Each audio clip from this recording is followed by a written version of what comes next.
శ్రీరామచంద్ర పరబ్రహ్మణే నమః. మార్గశిర మాసంలో వచ్చే బహుళ ఏకాదశిని సఫలా ఏకాదశి అంటారు. ఈ సఫలా ఏకాదశి మహాత్మ్యాన్ని పాండవుల్లో అగ్రజుడైనటువంటి ధర్మరాజు గారికి శ్రీకృష్ణ భగవానుడు చెప్పినట్లుగా మనకు శాస్త్రాలు చెబుతూ ఉన్నాయి. మార్గశిర మాసంలో మొదటి ఏకాదశిని ముక్కోటి ఏకాదశి అంటారు, రెండవ ఏకాదశిని సఫలా ఏకాదశి అంటారు. ఈ సఫలా ఏకాదశి రోజున నిష్ఠతో ఉపవాసము చేస్తే, జాగరణ చేసి విష్ణుమూర్తిని పూజిస్తే సకల పాపాలు నశించిపోయి ముక్తి లభిస్తుంది.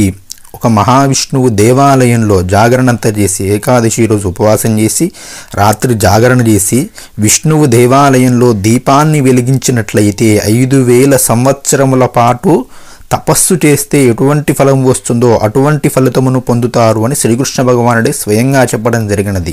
అంత విశిష్టమైనది ఈ సఫలా ఏకాదశి. అంతేకాకుండా ఈ సఫలా ఏకాదశికి సంబంధించినటువంటి ఒక కథ కూడా ఉన్నది. దాన్ని విని నమస్కరించి మహావిష్ణువుకు ఉసిరితో కానీ దానిమ్మ పండ్లతో కానీ పూజిస్తే, దానిమ్మ పంటను నివేదిస్తే సకల సంపదలు చేకూరుతాయని శ్రీకృష్ణ భగవానుడు చెప్పడం జరిగినది.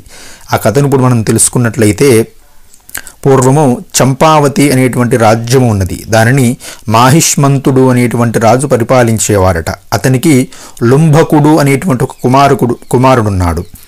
ఆ లుంబకుడు అధర్మవర్తనుడై జీవిస్తూ ఉండటంతో కుమారుడిని కూడా చూడకుండా రాజు ఆ లుంబకుణ్ణి రాజ్య బహిష్కరణ శిక్ష విధించినాడు.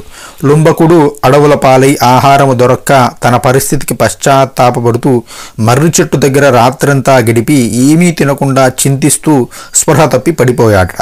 ఆనాడు ఏకాదశి, ఆహారం లభించక ఉపవాసము ఉన్నాడు.